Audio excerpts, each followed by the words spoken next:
나눌 그 핵심 말씀은 하나님께서 어떤 한 사람의 마음을 완악하게 하셨다. 예전 개역 한글에서는 강팍하게 하셨다고 말씀하셨는데 좀 그 말씀의 의미를 좀 깊게 나누려고 해요. 왜냐하면 이스라엘 백성들이 애굽을 떠나기까지 반복해서 또한 등장하는 말씀이 있습니다. 성경에서 어떤 이야기나 어떤 말씀이 어떤 단어가 계속해서 반복해서 등장할 때는 뭔가 이 말씀, 이 개념, 이 이야기가 중요하구나 라는 것을 좀 살펴봐야 해요. 제가 좀 여러분을 좀 귀찮게 해드릴게요. 성경에서 제가 읽자고 하는 그 대목을 좀 같이 읽어주시기 바랍니다. 천천히 따라가시면 돼요. 7장 3절을 읽어보겠습니다. 내가 바로의 마음을 완악하게 하고 우리 또 13장 한 절을 다 읽을까요? 그냥 그런 7장 13절입니다. 그러나 바로의 마음이 완악하여 그의 말을 듣지 아니하니 여호와의 말씀과 같더라. 자, 이제 8장 15절 한번 읽어볼까요? 8장 15절입니다. 바로가 숨을 쉴 수 있게 됨을 보았을 때 그의 마음이 완강하게 하여 그의 말을 듣지 아니하였으니 여호와께서 말씀하신 것과 같더라. 10가지 재앙 중에 나일강이 피로 변하고 이제 개구리 재앙이 끝났을 때 역시 그의 마음이 다시 완약하여져서 이스라엘 백성들을 보내지 않았다고도 말씀하고 있어요. 다시 19절입니다. 이번에는 이재앙이죠. 개구리 재앙 이후에 나오는 이재앙입니다. 요술사가 바로에게 말하되 이는 하나님의 권능이다 하였으나 바로의 마음이 완강하게 되어 그들의 말을 듣지 아니하였으니 여호와의 말씀과 같았더라. 이 재앙은 바로의 마술사들도 따라하지 못했어요. 그럼에도 불구하고 바로의 마음이 완강해져서 이스라엘 백성들을 보내지 않았다고 말합니다. 또 한번 8장 32절 바로가 이때에도 그의 마음을 완강하게 하여 그 백성을 보내지 아니하였더라. 파리재앙 또 이어지는 가축들이 죽어가고 종기가 막 생기는 그런 재앙이었죠. 9장 7절입니다. 그 이후에도 9장 7절 바로가 사람을 보내어 본즉 이스라엘 가축은 하나도 죽지 아니하였더라. 그러나 바로의 마음이 완강하여 백성을 보내지 아니하였더라. 9장 12절이에요. 그러나 여호와께서 바로의 마음을 완악하게 하셨으므로 그들의 말을 듣지 아니하였으니 여호와께서 모세에 말씀하신 것 같더라. 9장 35절이에요. 바로의 마음이 완악하여 이스라엘 자손을 내보내지 아니하였으니 여호와께서 모세에게 말씀하신과 같더라. 10장 20절입니다. 그러나 여호와께서 바로의 마음을 완악하게 하셨으므로 이스라엘 자손을 보내지 아니하였더라. 27절이에요. 여호와께서 바로의 마음을 완악하게 하셨으므로 그들 보내기를 기뻐하지 아니하고. 결국 애굽의 모든 장자가 죽었을 때에야 이스라엘 백성들을 바로는 보내게 되죠. 계속해서 바로의 마음이 완악해졌다, 완강하여졌다.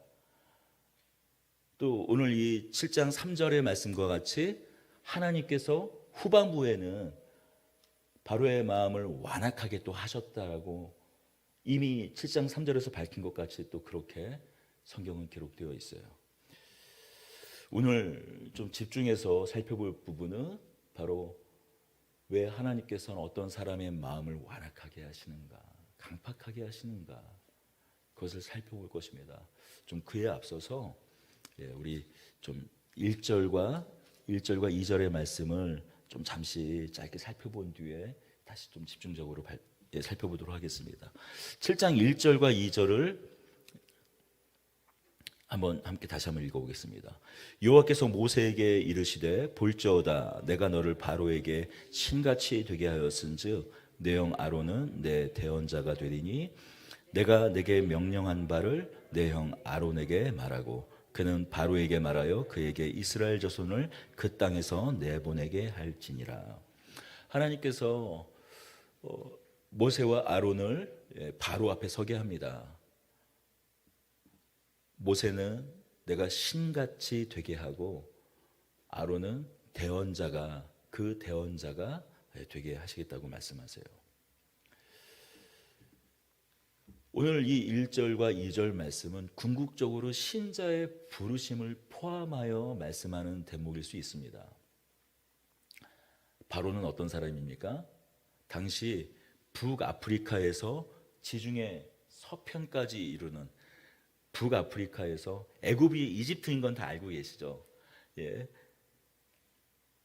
북아프리카에서 가나안 땅, 지금 오늘날의 이스라엘 땅이죠. 팔레스타인 땅이라고 말하는 그 가나안 땅 지중해 서편에 이르기까지 대제국을, 당시 모세 당시에 가장 큰 가장 강성한 제국을 이루던 나라였어요.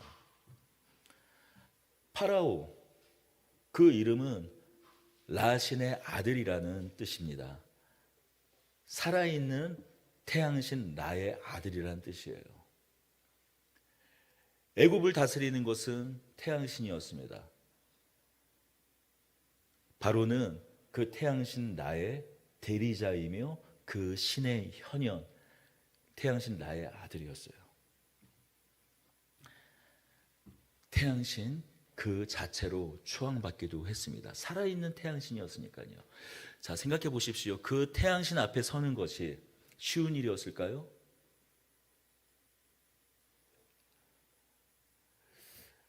하다못해 우리 이 파주 시장이 갑자기 앞에 선다고 생각해 봐요. 그래도 두 손을 가지런히 모으고 속된 말로 쫄 거예요.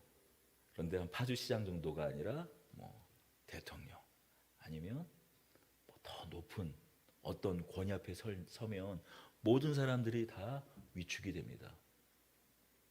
하지만 모세를 하나님께서 신과 같이 하여 바로 앞에 서게 한다라는 거예요. 그래서 하나님의 말씀을 대언하게, 하나님의 말씀을 대신 전하도록 하겠다고 말씀합니다. 이것은 곧 오늘날 우리의 부르심이기도 합니다. 애굽이라는 제국은, 이집트라는 제국은 세상 모든 권위와 세상 모든 권력을 상징합니다. 하나님을 대적하는, 하나님과 멀리 있는, 하나님의 뜻에 거슬러 행하는 그 모든 것을 상징하는 것이 바로 애굽입니다. 바로 그 애굽에서 건져내는 것이 무엇입니까? 이스라엘을 건져내는 것이 무엇입니까? 그것이 구원이잖아요. 우리도 마찬가지예요. 세상 제국, 세상 권위, 하나님의 뜻을 궁극적으로 거스르는, 대적하는 세상의 문화, 세상의 가치관, 거기서 우리를 건져내는 것이, 다만 우리에게 영생을 허락하는 것만이 구원이 아니라 바로 세상의 가치에서 우리를 거슬러 우리를 건져내시는 것이 바로 구원이죠. 그러면 오늘 우린 여전히 세상 가운데 있는데요. 우리는 어떤 존재입니까? 바로 세상 가운데 하나님 같이 되어 하나님의 뜻을 선포하고 하나님의 복음을 선포하는 자들이 바로, 우리만 아니라 너희도 우리와 함께 이 세상 가치에서 떠나, 이 세상 풍조에서 떠나 하나님을 따르자라고 하나님의 복음을 선포하는 것이 바로, 하나님과 같이 되어 그 복음을 선포하는 것이 바로 우리의 부르심이기도 하다는 거죠. 모세와 아론의 부르심만이 아닙니다. 모세가 결국 이스라엘 백성들 앞에 다시 섰을 때 출애굽기 19장 5절에서 이렇게 선포합니다. 세계가 다 내게 속하였나니 너희가 내 말을 잘 듣고 내 언약을 지키면 너희는 모든 민족 중에서 내 소유가 되겠고 너희가 내게 대하여 제사장 나라가 되며 거룩한 백성이 되리라. 너는 이 말을 이스라엘 자손에게 전할지니라. 이스라엘 백성의 정체성, 이스라엘 백성의 부르심이 무엇입니까? 모세와 아론과 똑같다라는 거예요. 모세와 아론에게 주어진 그 정체성이 민족으로서의 이스라엘에게 부어진 정체성이라는 거예요. 무엇이라고요? 너희는 내게 대하여 제사장 나라가 되라. 너희는 내게 대하여 제사장 나라라는 거예요. 제사장은 어떤 존재입니까? 신을 대리하는 존재예요. 하나님을 대신하는 존재입니다. 하나님을 대신하여서 죄를 이야기하고, 그러니 그 죄에서 대속하기 위하여, 죄에서 벗어나기 위하여 하나님이 누구이신지를 선포하며 그것을 알게 하여 하나님께 다리를 놓는 존재, 하나님과 화목하게 하는 존재가 무엇입니까? 제사장 아닙니까? 그것이 이스라엘 백성들의 부르심이었어요. 모세와 아론 그리고 이스라엘 백성들의 부르심입니다. 그러면 그 부르심은 구약의 그 이스라엘 백성들의 부르심이지 그건 우리와 무관하지 않습니까? 말할 수 있을까요? 아니요. 베드로 사도는 베드로전서 2장 9절에서 이렇게 이야기합니다. 너희는, 여기서 너희는 누구죠? 예수 그리스도의 십자가의 복음으로 말미암아 하나님의 자녀가 된 우리죠. 너희는 택하신 족속이요 왕같은 제사장들이요 거룩한 나라요 그의 소유가 된 백성이니 이는 너희를 어두운 데서 불러내어 그의 기이한 빛에 들어가게 하시니 아름다운 덕을 선포하게 하려 하심이니라. 베드로전서 2장 9절에서 이스라엘 백성들의 부르심이 우리의 부르심으로 확장되고 성취되고 있어요. 예수 그리스도의 십자가의 보혈로 말미암아 우리가 이제 새 이스라엘, 영적 이스라엘이 되어 바로 하나님의 복음을, 하나님의 복된 소식을 전하는 왕 같은 제사장이 되었다고 이야기합니다. 그러니 우리가 하나님이다 그거면 바로 이단됩니다. 하나님과 같은 사람들이라는 거예요. 하나님과 방불한 사람들이라는 거예요. 좀 찾아보려면 오늘 좀 살펴볼 대목이 많아서 제가 대신해서 좀 읽어드리겠습니다. 그래서 이 베드로 사도는 베드로후서 1장 4절에서 또 다시 한번 이렇게 선포합니다. 베드로후서 1장 4절에서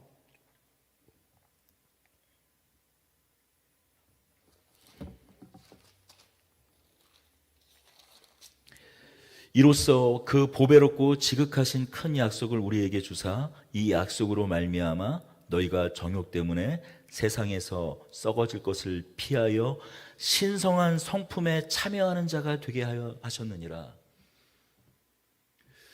우리 개신교의 구원론 하면은 딱 떠오르는 것이 무엇입니까? 칭의 아닙니까? 이신칭의, 믿음으로써 의에 이루고 구원받는다. 믿음으로써 의롭게 된다라는 것이 개신교, 우리 기독교의 구원론이에요. 우리가 카톨릭까지는 조금 차이는 있지만 크게 보면 의에 대해서 어떻게 의인이 되어서 구원을 받는 데 집중합니다. 그러나 우리가 주위에 잘 보지는 못하는데 동방 종교 아시죠? 그리스 종교라고 말하는, 우리가 크게 우리 기독교가 서방 기독교, 카톨릭에 이어서 그 어떤 신학적인 전통 가운데 우리가 다시 그것을 개혁해서 나온 것이 이 기독교. 크게 카톨릭과 우리 기독교가 크게 서방 기독교 편에 서 있다면 우리가 알고 있는 동방 종교, 그리스 종교, 러시아 종교, 그런 동방 전통에 있는 기독교가 있습니다. 우리가 익숙하진 않아요. 하지만 동방 종교의 구원론, 구원관이 바로 신화론입니다. 하나님 같이 된다는 거예요.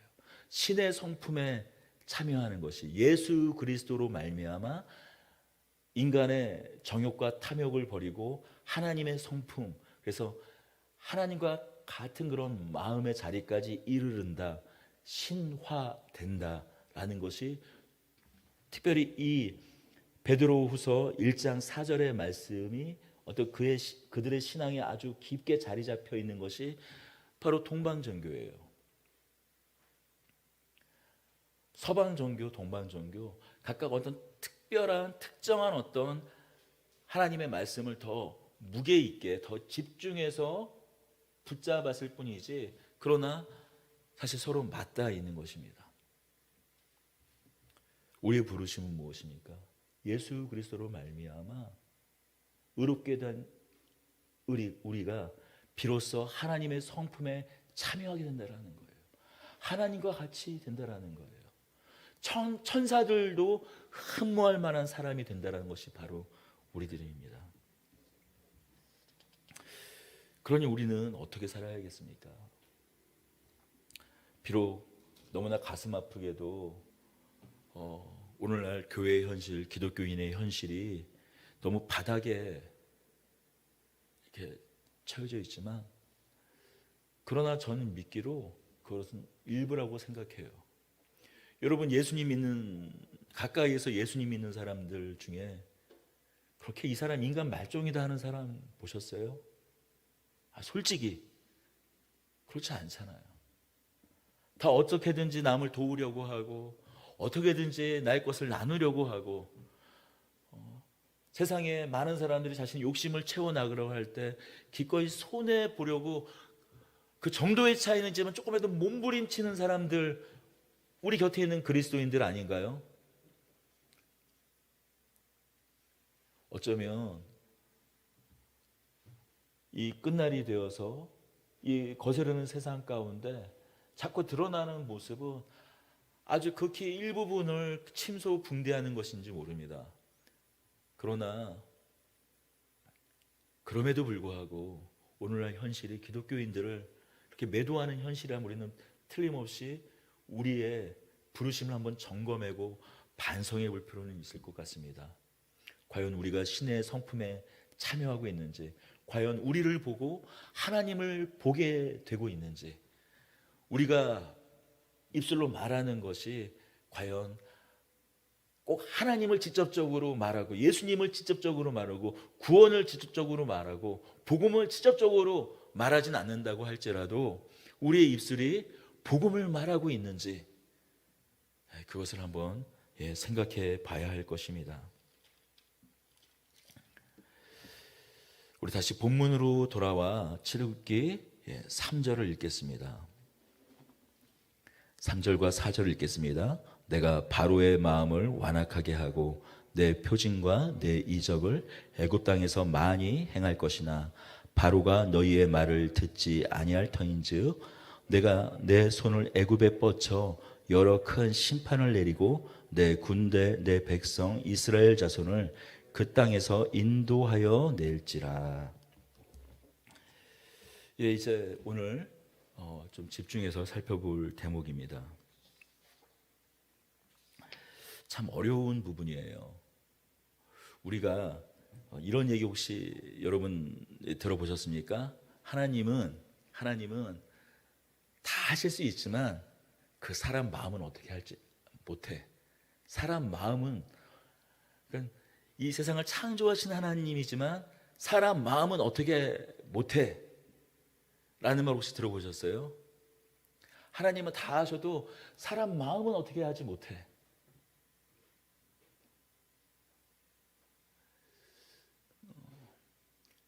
결국 그 말이 가지고 있는 그 뜻은 뭐냐면, 결국 그 모든 것은 인간의 책임이라는 것이에요. 그 사람이 내린 판단과 결단, 그 결심이 결국 그 자신으로부터 비롯한 것이기 때문에 그 모든 책임은 그 사람에게 있다는 것입니다. 하지만 성경은 적어도 그렇게 말하고 있는 것 같지 않아요. 하나님께서 바로의 마음을 완악하게 하셨다. 예전 개역 한글에 아주 옛날 그 성경은 강팍하게 하셨다라고 말씀하고 있어요. 그러니 이러한 또 대목이 생기게 됩니다. 이러한 마음이 생기게 돼요. 마음이 불편해지죠. 아니, 사람의 마음을 완악하게 하고 강팍하게 해서 결국 그 사람이 결국 나쁜 길로 가고 하나님을 대적하는 자리에 이르게 한다면, 그러면 그 사람이 구원 못 받고 심판받고 한 것은 결국 하나님 때문 아닙니까? 하나님 책임 아닙니까? 그렇게 생각할 수 있지 않나요? 그래서 사실 이러한 대목이 지금 반복적으로, 제가 앞서서 우리가 처음 말씀을 우리가 나누기 시작할 때 14번인가, 출애굽기 전체로는 훨씬 20번이 넘어가요. 하지만 앞서서 살펴본 대목은 제가 기억하기 14번인가 그렇습니다. 그게 반복적으로 등장하고 있어요. 바로의 마음이 완강하고 완악하게 되고 그랬던 이유가 궁극적으로 무엇이라고요? 하나님께서 그의 마음을 그렇게 하셨다라는 거예요. 왜 그렇게 하셨을까요? 먼저는 여기에 말씀 가운데 해답이 있죠. 7장 4절 하반절입니다. 먼저는 내 백성 이스라엘 자손을 그 땅에서 인도하여 내기 위하여였고, 두 번째로는 5절이죠. 내가 내 손을 애굽 위에 펴서 이스라엘 자손을 그 땅에서 인도하여 내어낼 때에 애굽 사람이 나를 여호와인 줄을 알리라 하시네. 그 심판 가운데 결국 여러 재앙 가운데에서도 그들의 마음이 완악하여져서 이스라엘 백성들을 내보내지 못했을 때 결국 끝내 내보내게 하시게 함으로 모든 애굽 사람들이 이스라엘 백성들뿐만이 아니라 애굽 사람들 역시 하나님을 알게 하겠다라는 거예요. 하나님을 알게 하도록 하시겠다라는 거예요. 자, 하나님을 알게 하는 방법으로서 재앙과 심판만이 있는 것이 아니라 먼저 어떤 한 사람의 마음을, 때로는 한 민족 단위로 그들의 마음을 완악하게도 하신다라는 거예요. 마음이 어려워지는 부분입니다. 그러면 이 완약하다라는 단어는 어떤 의미일까요? 강팍하다는 단어는 무엇일까요? 그 마음은 이 사람이 그의 죄성으로 말미암아 비틀린 심령을 말해요. 강팍하다라는 마음은 이 성경에서 이 강팍하다라는 단어, 이 완강하다는 단어를 다 살펴보면 그 사람의 본디 마음이 강팍한 마음, 완강한 마음을 말합니다. 하나님께서 먼저 그들의 마음을, 그 완악한 마음을 꺾지 않으시고 더 그 마음을 강하게 하셨다라는 거예요. 그 마음을 더하게 하셨다라는 거예요. 심판을 피할 수 없는 상태로 그렇게 만드신다라는 거예요. 그러니 우리 마음이 때로 어려워지죠. 그러나 한번 생각해 볼 것은 애초에 그들의 마음이 처음부터 선한 마음이 아니었다라는 거예요. 여러분, 성경 어디에도 아담과 하와 이후에요. 아담과 하와 이후에 그 어떤 경우에도 선한 마음을 일부러 악하게 하셨다라는 대목은 없어요. 아담과 하와는 그 모든 것이 가능한 자유로운 상태였습니다. 그러니 제외하고 아담 이후에 그 모든 사람이 어떤 사람이 때로 선한 마음의 상태를 갖고 있는데 하나님께서 그 마음을 일부러 뒤집어 악하게 했다라는 경우는 없어요. 기본적으로 모든 사람은 실제로는 아담과 하와의 그 죄를 범한 이후 다 타락하고 죄로 말미암아 오염된 상태에 있어서 그들의 마음이 기본적으로 다 완악하고 강팍합니다. 그러한 마음이 더 악하여진 것뿐이지 하나님께 그 책임을 돌릴 수 없다라는 것이에요. 두 번째로는 먼저 앞서서 하나님께서 더 직접적으로 어떤 특정한 한 사람의 마음을 더 완악하도록 강팍하도록 그렇게 하셨다는 적극적인 의미가 있다면 좀 이것은 어떤 소극적인 의미일 수 있는데 그냥 내버려 두셨다라는 거예요. 여러분, 구원이란 무엇일까요? 하나님의 개입이라고 저는 표현하고 싶어요. 하나님께서 그 마음 가운데 찾아와 적극적으로 개입하시는 것. 하나님을 믿지 못하는 그런 마음 가운데 찾아와 예수 그리스도의 그 생명의 그 복음이 귀에 들리게 하는 것. 이전에는 하나님 얘기 꺼내고 교회 좀 한번 같이 한번 가보지 않을래? 처음에는 우리 교회 한번 놀러 가자. 그 말이 그렇게 때로는 짜증스러웠는데 어느 날 갑자기 그럼 나도 한번 교회 가볼까? 도대체 교회에선 뭘 하지? 한 번도 안 가본 사람이라면요. 그런 마음이 드는 것. 사람은 본래 신성적으로 그럴 수 없는 존재입니다. 그래서 구원을 하나님의 선물, 은혜로 주어진 하나님의 선물이라고 말씀하지 않습니까? 어떤 사람에게는 때로 완악하게도 하고 적극적으로 개입하여서 하나님께로 그 발걸음을 돌이키게 하신다면, 어떤 사람에게는 그냥 그가 가던 걸음을 그냥 계속 가도록 내버려 두시는 것, 그것을 간과한다고 하죠. 간과하시는 것, 어떻게 보면 소극적으로 그냥 내버려 두시는 것, 그것이 하나님께서 인생 가운데 찾아와 개입하시는 방법이에요. 그러니 사실 이 말씀을 바라보는 관점이 두 가지가 있어요. 하나님께서 적극적으로 바로의 마음을 완악하게 하셨다, 강팍하게 하셨다라고 적극적으로 바라보는 분들이 있고, 어떤 분들은 이 말씀을 하나님께서 그 마음을 그냥 내버려 두셨다라고 말씀하는 분도 있습니다. 저는 그런데 그 두 가지 모두라고 생각해요. 우리가 하나님을 전능하신 하나님이라고 말씀합니다. 만약에 한번 생각해 보십시오. 지금 하나님께서 어떤 사람을 사랑하셨어요? 성경은 말하죠. 내가 먼저 사랑한 것이 아니요 하나님께서 먼저 사랑하셔서 구원하셨다고 말씀하셨는데, 어떤 한 사람을 하나님께서 정말 구원하시기 원하는 거예요. 나는 저 친구는 구원하고 싶다. 저 인생이 불쌍해서, 저 어렸을 때부터 어려운 환경 가운데 자라서 비록 지금 너무나 공경 가운데 있지만 저를 구원하여 하나님의 풍성한 은혜를 내가 맛보게 하고 싶다라고 그렇게 하나님께서 간절히 사랑하여서 그를 구원하기 원하는데, 만약 그의 마음이, 그의 본래의 마음이 계속 완악하고 강팍하여서 하나님을 거부한다면, 그래서 구원을 얻지 못한다면 하나님이 과연 전능하신 하나님일 수 있을까요? 아니에요. 그럴 수 없어요. 하나님은 어떤 그 강팍한 사람일지라도 구원할 수 있는 하나님이십니다. 그 마음을 돌이켜 이 땅, 시간, 공간 가운데 일어날 수 있는 모든 것들을 다 동원하셔서 구원하실 수 있는 하나님이, 그의 마음까지도 바꾸셔서 구원하실 수 있는 하나님이 바로 전능하신 우리의 하나님이십니다.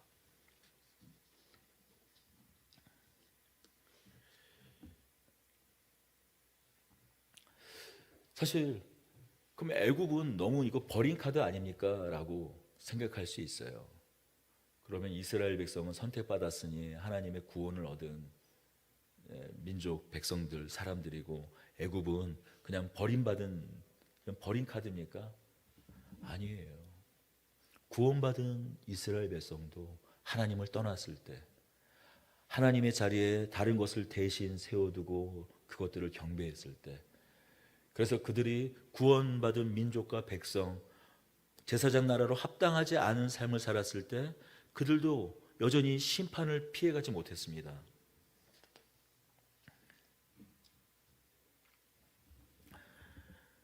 이사야 6장 9절에서 12절을 제가 읽어드리겠어요. 여호와께서 이르시되 가서 이 백성에게 이르기를 너희가 듣기는 들어도 깨닫지 못할 것이요 보기는 보아도 알지 못하리라 하여 이 백성의 마음을 둔하게 하며 그들의 귀가 막히고 그들의 눈이 감기게 하라. 염려하건대 그들이 눈으로 보고 귀로 듣고 마음으로 깨닫고 다시 돌아와 고침을 받을까 하노라 하시기로 내가 이르되 주여 어느 때까지니까 하였더니 주께서 대답하시되 성읍은 황폐하여 주민들이 없으며 가옥들에는 사람이 없고 이 토지에는 황폐하게 되며 여호와께서 사람들을 멀리 옮기셔서 이 땅 가운데 황폐한 곳이 많을 때가 같으니라. 이사야 6장 9절 12절 9절에서 12절은 이스라엘 백성들이 우상 숭배하며 하나님을 떠났을 때 이사야 선지자를 불러서 하나님께서 심판을 선포하게 하시는 장면입니다. 그런데 너 이사야가 하나님의 심판을 선포할수록 그들의 마음이 둔하여지고 그들의 귀가 막히고 눈이 오히려 감기게 될 것이다라고 말하고 있어요. 결국 그들이 심판을 피하지 못하게 될 거라고 말씀하고 있습니다. 무엇입니까? 그래서 결국에 이스라엘 백성들이 어떻게 되죠? 애굽에서 뽑혀서 가나안 땅으로 돌아와 나라를 세워 자유케 된 그들이 다시 어떻게 해요? 대답하시되 성읍은 황폐하여 주민들이 없으며 가옥들에는 사람이 없고 토지는 황폐하게 되어 여호와께서 사람들을 멀리 옮기셔서 다시 마치 애굽에 종살이 하듯이 바벨론에 종살이 하게 하시지 않으셨습니까? 이스라엘 백성들도 택한 백성일지라도 하나님에게 떠나면 마찬가지로 그들의 완악한 심령, 간팍한 심령, 완강한 심령을 그대로 계속 내버려둬서 그들의 귀를 막으시고 눈을 감기게 하여서 끝내 마음을 둔하게 하여서 그들을 다시 종살이 하시게 한다는 거예요. 시편 81편 11절에서 12절은 뭐라고 말씀합니까? 내 백성이 내 소리를 듣지 아니하며 이스라엘이 나를 원치 아니하였도다. 그러므로 내가 그 마음을 강팍한 대로 버려두어 그 임의대로 행하게 하였도다. 때로는 하나님께서 죄의 관성, 심판으로 가는 것을 막지 않고 그 가는 그 길을, 그 관성을 그대로 계속 내버려 두신다라는 거예요. 결국 하나님이 누구신지 알게 하시겠다라는 겁니다. 여러분, 그것이 징계요 심판입니다. 우리는 과연 어느 자리에 서야 될까요? 무엇에 반응해야 될까요? 때론 우리 삶에 환난과 고난이 있습니다. 역경이 있습니다. 마치 욥의 고난처럼 우리의 고난이 모두 우리의 잘못 때문, 우리가 무언가 잘못을 저질러서 생기는 고난 때문만은 아닙니다. 이유 없는 고난도 있죠. 그것은 다음 또 어떤 그것을 말할 수 있는 적절한 기회 때 말하기로 하고, 그러나 어떻습니까? 생각보다 우리의 많은 고난은, 우리가 겪는 고난은 우리의 죄 때문에, 우리가 하나님을 멀리하고 하나님 뜻에 합당하지 못해서 생기는 그런 고난이에요. 자, 그렇다면 그 고난이 징계가 되느냐, 그것이 심판이 되느냐는 바로 우리가 그 고난 가운데, 그 재앙 가운데 어떻게 반응하느냐는 거예요.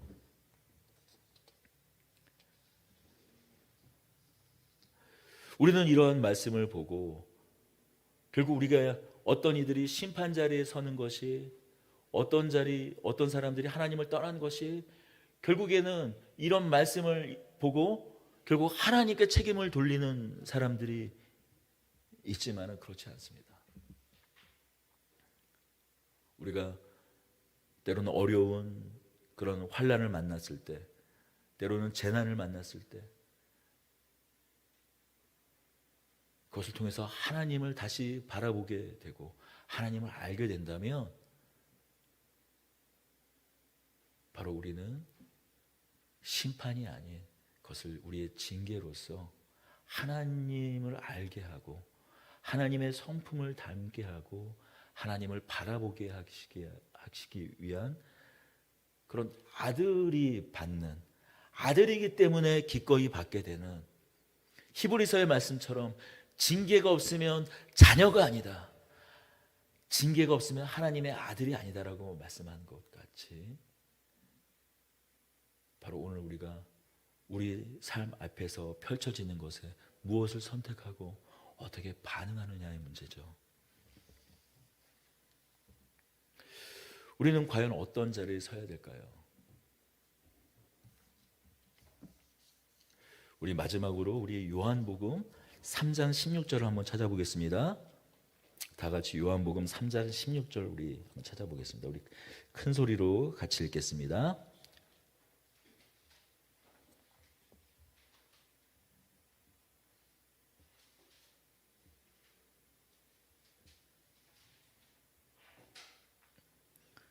요한복음 3장 16절입니다.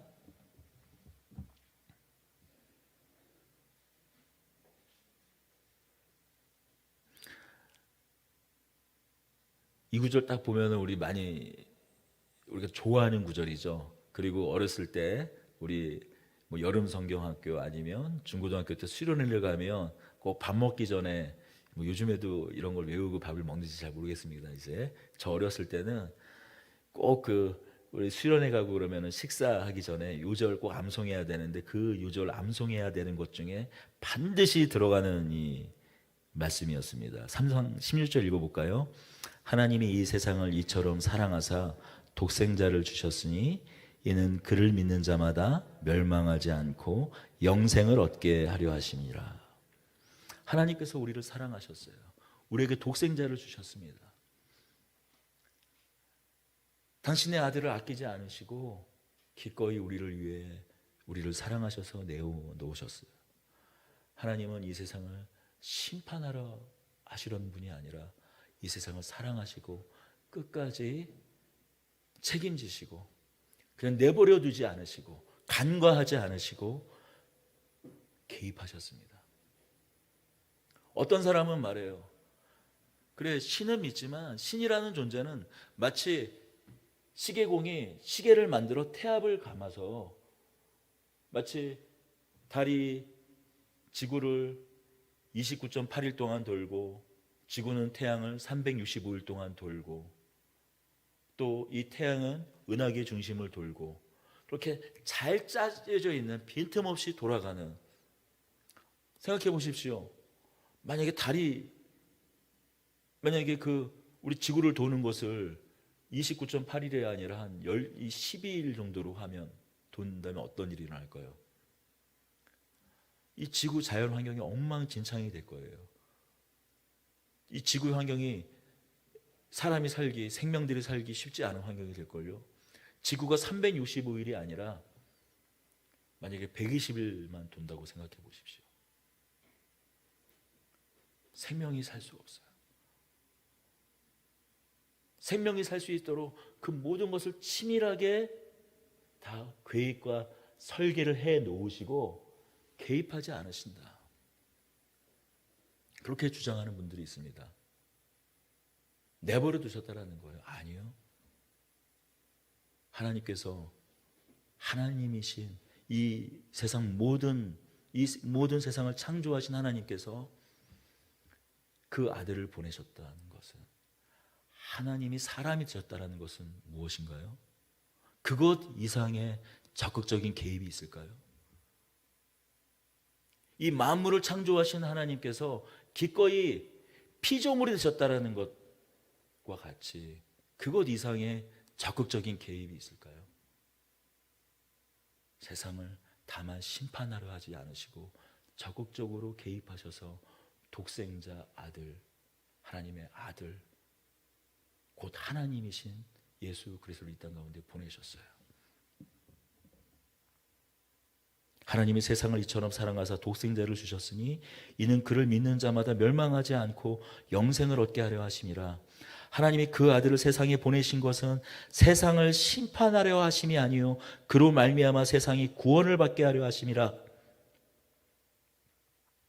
그런데 우리는 이 18절과 그 이후의 19절은 잘 살펴보지 않습니다. 우리 같이 읽을까요?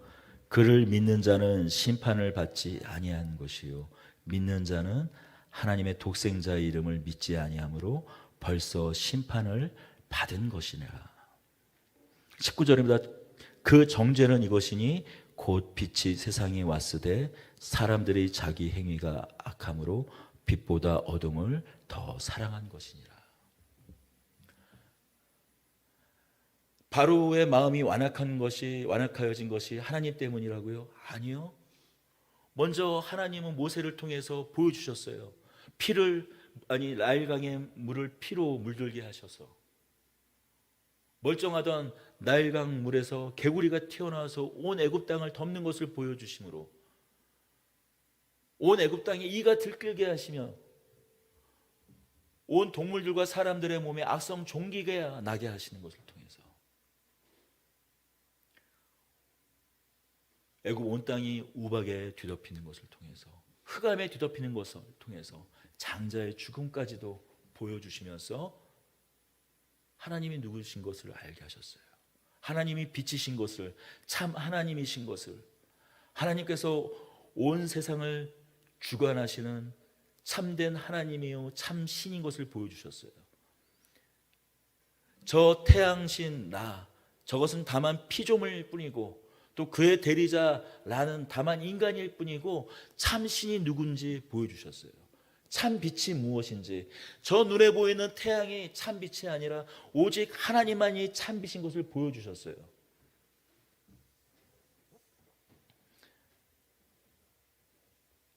애굽에게도 기회가 있었다라는 것이죠. 돌이킬 수 있는 기회가 있었다라는 것입니다. 그를 믿는 자는 심판을 받지 아니하는 것이요 믿지 아니함으로 벌써 심판을 받은 것이니라. 심판은 현재 진행형이라는 것입니다. 지금 여기 이 자리에서 하나님을 예배하는 우리는 어떤 사람들입니까? 하나님께서 우리 심령 가운데 적극적으로 개입하시고 우리를 그냥 간과하지 않으시고 그냥 내버려 두시지 않으시고 2000년 전 하나님께서 직접 이 땅 가운데 오셨을 뿐만이 아니라 우리 심령 가운데 성령님을 우리 마음 가운데 보내주셔서 믿음을 가지게 하셨다라는 거예요. 왜 어떤 이는 그렇게 내버려 두시는지 우리가 다 알 수 없습니다. 그리고 왜 우리는 이 자리에 섰는지 다 알 수 없습니다.